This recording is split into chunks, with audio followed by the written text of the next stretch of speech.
আমার প্রশ্নের মীমাংসা করে অনেক কথা শুনলাম। পূর্বের কিছু কথার মধ্যে আবার নতুন পুনরাবৃত্তি শুনলাম। কি আমি বলছিলাম যে আপনি যত আমারে নির্ভয় দিলেন, হ্যাঁ, ভয় থেকে আমাকে দূরে রাখার জন্য বলছেন, তাইলে আপনি থাকতে তো আমার কোনো সমস্যা নাই। আপনি এরকম একটা আশ্বাস দিছেন, তাইলে আমার ইচ্ছা আপনার বাইনা করে নিজের নেই যাতে এরকম একটা বায়না আপনার আমি দিয়ে রাখবো, যাতে আমার যেদিন আজরাইল আইব আমার নিত, এদিন যাতে আপনি সামনে যায় দাঁড়ায় আবার আমারে অভয় দেন। এখন আমারে কইতেছে, কয় আপনারা ধন্যবাদ জানাই, আপনি যে একটা কথা বুঝছেন। কি সে কথাটা হইল এই যে আপনি আজরাইল দেখবেন, হ্যাঁ, যে ব্যক্তি পৃথিবী ত্যাগ করবে তো তার দেহ থেকে যখন প্রাণ পাখি চলে যাবে সেই ব্যক্তি আজরাইল দেখবে, এটাই স্বাভাবিক। এবং এটাও দলিল প্রমাণ করে, কারণ হইল এখানে একজন আমলদার ব্যক্তি আর একজন মুনাফিক এবং একজন মুমিন, দুইজনের ভিতরে অনেক পার্থক্য থাকবে। যেই ব্যক্তি মুমিন হবে সেই ব্যক্তির সামনে যেভাবে আজরাইল আলাইহিস সালাম আসবে সেই চেহারা দেখে সেই ব্যক্তি কোনো ভয় প্রাপ্ত হবে না। আবার যেই ব্যক্তি মুশরিক হবে, ঈমান যার নাই, যে পৃথিবীর মধ্যে বেবিচারে বেআচারে লিপ্ত থাকবে, সেই ব্যক্তির সামনে যেই রূপ ধারণ করে আজরাইল আলাইহিস সালাম আসবে, অনেক মানুষ দেখবেন মৃত্যুর সময় বিকট চিৎকার দেয় এবং শরীরে তার প্রস্রাব এবং পায়খানা, অনেক মানুষ মৃত্যুর সময় কি হয় না এরকম।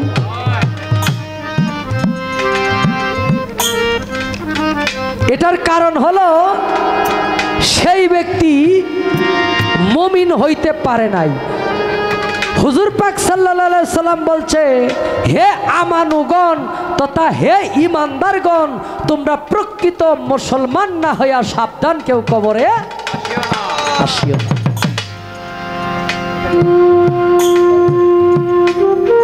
সাবধান, কেউ কবরে আসিও না। কারণ হইল কবর এত ভয়ঙ্কর একটা জায়গা, যে জায়গায় কোনো ঘুষ টাকা পয়সা কোনো কিছু চলে না। তাহলে প্রত্যেকটা মানুষকে প্রকৃত মুসলমান হইতে হবে। ঈমান মানে আল্লাহ এক, আল্লাহকে না দেখে বিশ্বাস করার নাম ঈমান। হুজুর পাক সাল্লাল্লাহু আলাইহি সাল্লাম আল্লাহর প্রেরিত বান্দা ও রসুল, তিনাকে বিশ্বাস করার নাম ঈমান। আল কুরআন আসমানি কিতাব, আল্লাহর বাণী, এটা বিশ্বাস করার নাম ঈমান। এভাবে ঈমানের অনেকগুলো শাখা প্রশাখা থাকে।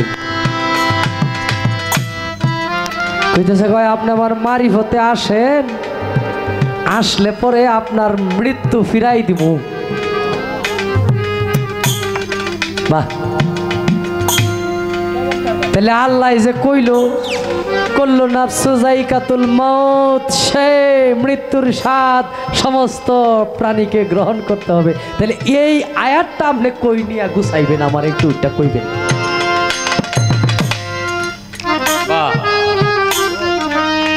আপনি যে ওই যে কয় না ভাত টাত খাইছেন নি, আছে না ভাত, বুঝলাম, কিন্তু টাটটা কি?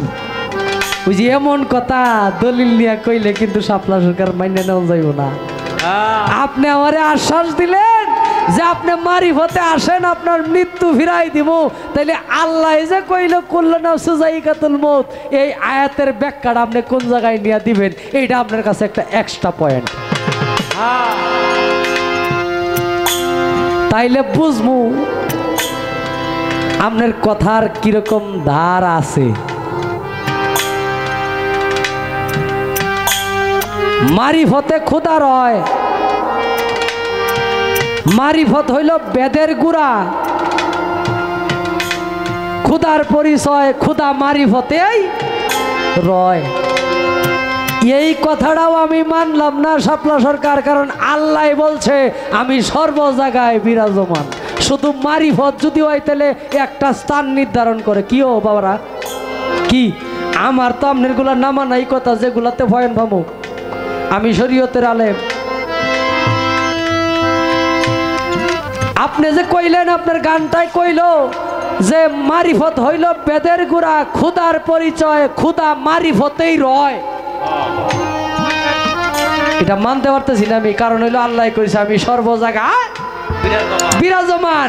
যেদিকেই চাইবা তুমি আমি আল্লাহকেই দেখিতে পাইবা। তাইলে আপনি একটা স্থানে নিয়ে গেলেন, এইটাও একটু বুঝাইবেন। ওইটা এরপরে প্রশ্ন আসছে আমার কাছে, মোটামুটি একটু রাগ পাইছে যে আপনি আমারে প্রশ্ন করলেন। আরে আমি তো আপনারে প্রশ্ন করছি যে জায়গায় ইউনিভার্সিটির জায়গা, কারণ এখানে যারা আছে সবাই ইউনিভার্সিটির প্রফেসর। এই কারণে আমি ক্লাস 1টা ছাইরা দিছি, রাত্র একটু বেশি হয়েছে, তারাও বলতেছে কথাবার্তা কম ওইভাবে। এই কারণে আমি একটু আগে গেছি। এরপরে বইলে রাখছি যে এরপরে স্টেজে আর একটু আগে বাড়বো।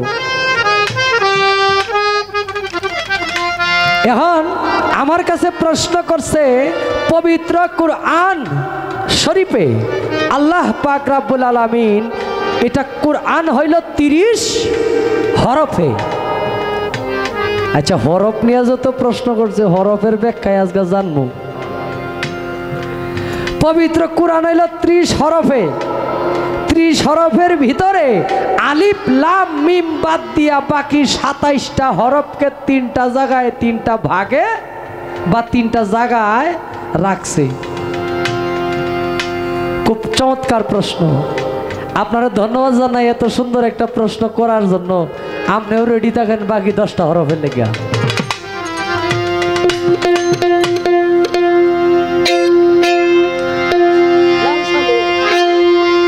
মারিফতের ফকিরের একটা গান শোনাই। আমার বাবারা কেউ রাগ করেন না, আমি জানি এটা কোন শহরে ঢুকছি। হ্যাঁ, কিন্তু আমি পালার ক্ষেত্রে অনেক কিছুই তারে কমু। এটা গুছানোর দায়িত্ব হইল তার। কি আমি তারে লোহা দিব, লোহা দিয়া তরকারি রান্না যদি সে দিতে পারি, এর না ঠিক মতো বাবরসি কমু। হ্যাঁ, তার জায়গায় হ্যাঁ কেমনে ঠিক থাকবো এটা তার দায়িত্ব, আর আমার জায়গায় আমি ঠিক থাকবো এটা আমার দায়িত্ব। লাল সালোয়ার লম্বা চুলে, লাল সালোয়ার লম্বা চুলে পাইবে না নিস্তার। এটা ফাউতাবাজি সার নামাজের সকলের দরকার।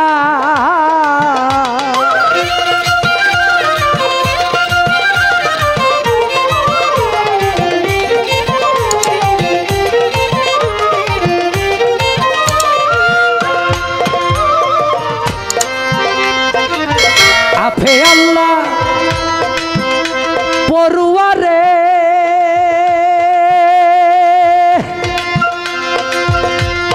নামাজ পড়তে হুকুম করে। আফে আল্লাহ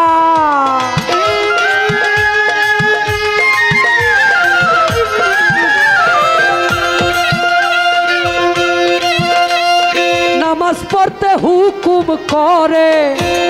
82 বার তাগিদ আছে, 82 বার তাগিদ আছে কোরআনের মাজারে। তা ফাউতাবাজি সার নামাজের সকলের দরকার।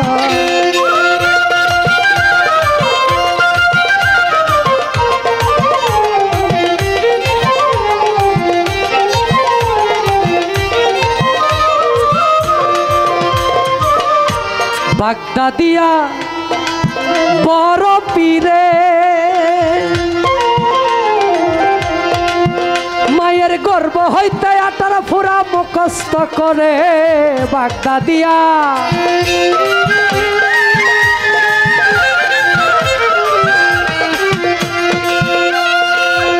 মায়ের গর্ভ হইতে 18 ফুরা মুখস্থ করে। নিয়মিত নামাজ পড়ে, নিয়মিত নামাজ পড়ে জীবনী প্রচার। ফাউতাবাজি সার নামাজের সকলের দরকার।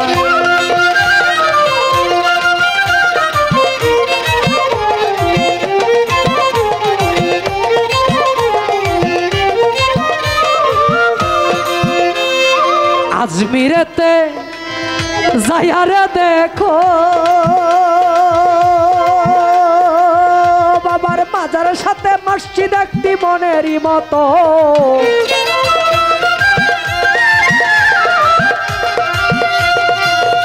বাবার মাজারের সাথে মসজিদ একটি মনেরই মতো। এই পরে নামাজ 5 ওয়াক্ত, পরে নামাজ 5 ওয়াক্ত ভক্তগণ বাবার এটা ভাউতাবাজি সার নামাজের সকলের দরকার।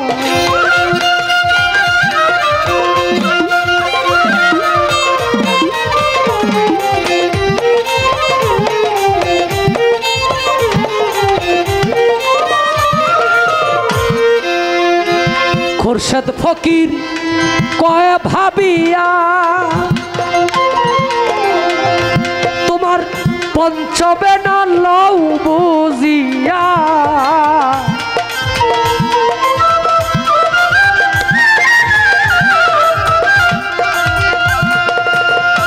তোমার পঞ্চবে না লও বুঝিয়া তা না হইলে সামনে তোর, না হইলে সামনে তোর বিষমন্ধকার। তা ভাউতাবাজি সার নামাজের সকলের দরকার।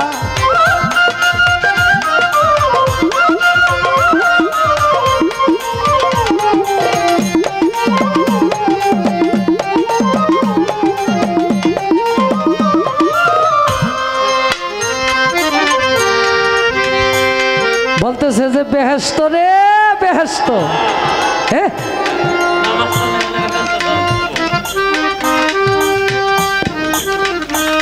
অসংখ্য দলিল আমি দিয়া দিব। আল্লাহর খাস বান্দা, আল্লাহর প্রেমিক যারা, প্রকৃত আলেম যারা, তাদের জন্য মুমিন যারা, তাদের জন্য আল্লাহ বেহেশত অনেক কোরআনের আয়াতে অনেক সূরায় আছে। তাহলে বেহেশতটার এই ধমক মেরে বুঝাইলেন আমারে, আমি বিষয়টা বুঝলাম না। ও মারিফতের ফকিরনি মহিলা মানুষ দিলেই কইছে আর কি, বেড়ায় যদি দোকানদার হয় বেটি কি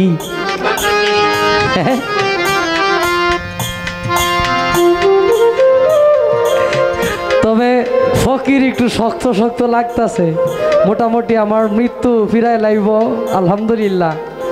তবে একটা কষ্ট হইব, সারা জীবন খালি গানই গামু। আমার কাছে প্রশ্ন রাখছেন 3 হরফ বাদ দিয়া বাকি 27টা হরফ আল্লাহ পাক 3টা জায়গায় রাখছেন। আলিফ থেকে যেমন 9 হরফ দিয়া বিসমিল্লাহ, বিসমিল্লাহ 19টি হরফ। লাম 6টি এবং 3টি, এর মধ্যে 18,000 মাখলুকাত সৃষ্টি করলেন আল্লাহ 318 দিয়া। এরপরে মিম ফেল 5 হরফে পাক পাঞ্জাতন। পাক পাঞ্জাতনের ভিতরে আবার 5টা রহস্য আছে। আগুন, পানি, বাতাস, মাটি, নূর, কিতি, অব, তেজ, মরদ, ভূম। যেমন মাটির মালিক মা ফাতেমা, পানির মালিক হযরত আলী, বাতাস আগুনের মালিক হযরত আলী, নূরের মালিক হুজুর পাক সাল্লাল্লাহু আলাইহি সাল্লাম, বাতাসের মালিক এবং পানির মালিক ইমাম হাসান এবং হুসাইন। এটা হলো পাক পাঞ্জাতন সাজানো ওইভাবে, হিসাবটা তো ওই জায়গা থেকে। ওই যে ডিম্বুর ভিতর কেবা ছিল, বের হয়ে কারে দেখিল, লালন কই তার বেঁচে পেল গোসল দিন কানা। মায়েরে বজিলে হয় তোর বাপার ঠিকানা, নিঘুম বিচারে সত্য গেল রে জানা সত্য। এটা নিঘুম মানে ওই জায়গার হিসাব রাখলাম। যেহেতু আমারে দিয়া হরফ গুলারে বাস করাইছে, তাইলে 30 হরফে হইল পবিত্র কুরআন, 40 হরফে মানব দেহ, বাকি 10টা হরফ আমারে মিলাই দিবেন আজকে আমারই কথা ফকির। কি একটাই থাক। 30 হরফে পবিত্র কুরআন এবং 40 হরফে এই দেহ ওজুদ মানে দেহ কুরআনকে আখ্যায়িত করেছে। আপনি আবার কলেমা জিন্দাও জানেন, জিন্দা কলেমাও জানেন, তাহলে এই জায়গাটা একটু আমার ঠিক করে দিবেন। হ্যাঁ 10টা হরফ আমারে মিলাই দিবেন, বাকি বিষয় পরে দেখতেছি। রাখলাম এই জায়গায়।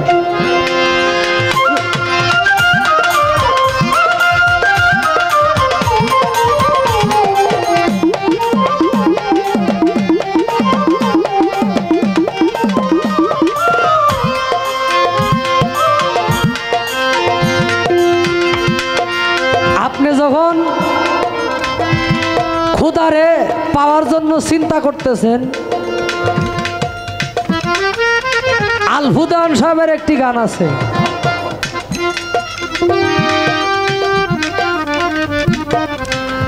মোহাম্মদ রাসূলুল্লাহ দেখিলেন যারে, মানুষের কি শক্তি আছে দেখিতে তারে। আমার রাসূলুল্লাহ কেন্দে বলে, রাসূলুল্লাহ কেন্দে বলে, আর একবার যাও দেখা দিয়া, আপে খোদা হইয়া রইয়াছে চাপিয়া, আদম তনু বানাইয়া রে। রাখা আল হুদায়ন সাহেবের গানে কয়, মুহাম্মদুর রাসূলুল্লাহ দেখিয়াছে যারে, মানুষের কি শক্তি আছে দেখিতে তারে। আমার রাসূলুল্লাহ কেন্দে বলে, আরেকবার যাও দেখা দিয়া। তুর পাহাড়ের বিষয় হযরত মুসা আলাইহিস সালাম দেখতে চাইছিল আল্লাহ রে। শাপলা সরকার যুগ বালানা, সবকিছু কিন্তু মঞ্চে দেখান যাইতো না। আমি যদি পয়েন্টগুলা খালি ধরি তাইলে কিন্তু বেজাল আছে। আর আমি কিন্তু শরীয়তের পক্ষ থেকে দাঁড়াইছি, যেটা ঠুট দিয়া বার করলে আমার কাছে বিপদে ভরে যাবেন, এটা কইন না। কারণ পরে কিন্তু আপনারা আমার রুডি, শুকনা রুডি আর কলা নিয়ে দেখবার লাগবো। পরে কিন্তু মাঝে মাঝে দেখাইতেই বোঝায় কলা এবং রুটি নিয়ে যাইতেই যাতে খাবার 4-5 দিন থাকে, ওই রকম খাবার রাখলাম। আমারে এই শরীয়ত ছাড়া আপনার বাক শক্তি নাই। শরীয়ত ছাড়া আপনার সাথে যে পুরুষটা বৈশা আছে এটাই হালাল না। আপনি আমারে টান দিয়া মারি হতে নিয়ে যাবেন গা। আপনি যে খুদারে দেখতেছেন এই খুদারে স্বয়ং দেখায়া ভরে নিয়ে যাইতে বইয়ের আগে আমি যাইতে রাজি। আমার তো বেহেশত আল্লাহ কইছে, কলেমা, নামাজ, রোজা, হজ, যাকাত, সৎ পথে চলো, হালাল খাও, হারামকে বর্জন করো। এই আইনগুলা মানলে আমি ব্যস্ত হবো। কি দরকার, কি দরকার আপনার মারি হতে যাওয়ার? আমার ওই দরকারটা হিসাব করিয়া জায়গাগুলো নির্ধারণ করে দিয়েন, পরে চিন্তা ভাবনা করবো। আর যদি না পারেন তাহলে এই সমস্ত লাল সালু লম্বা চুলগুলো এগুলো হিসাব নিকাশ বাদ দিয়া আবার নামাজে আয়েন ইনশাল্লাহ। কারণ প্রতি ওয়াক্ত নামাজে আল্লাহর সাথে মেরাজ হয়। কি প্রতি ওয়াক্ত নামাজে আল্লাহর সাথে মেরাজ হয়? সংক্ষিপ্ত আলোচনা যদি করি, হুজুর পাক সাল্লাল্লাহু আলাইহি সাল্লাম জিজ্ঞেস করলেন আল্লাহকে, হে আমার এলাহি, আমি আপনার সাথে মেরাজ করলাম, আপনার সাথে দেখা সাক্ষাৎ হইল, আমার উম্মতগণ কি আপনার সাথে মেরাজ করতে পারবে? আমার আল্লাহ কয়, তুমি তো আমার সাথে মেরাজ করতে আসছো একবার, তোমার উম্মত যারা, তোমার প্রকৃত উম্মত যারা, তারা আমার সাথে মেরাজ করবে দিনে 5 বার, আমি তোমাকে সেই ব্যবস্থা করে দিলাম। যেই ব্যক্তি ওই সালাত আদায় করে সেই ব্যক্তির সাথে মেরাজ হয়। ওই ব্যক্তিরে আপনি গলার মধ্যে রশি লাগাইয়াও কোনো একটা খারাপ কাজে নিতে পারবেন না। লাল সালুয়ার লম্বা চুলে পাইবে না নিস্তার, এইটা ভাউতাবাজি সার নামাজের সকলের দরকার লাল সালোয়ার লম্বা চুলে, লাল সালোয়ার লম্বা চুলে পাইবে না নিস্তারিতা, ভাওতাবাজি সার নামাজে সকলের দরকার।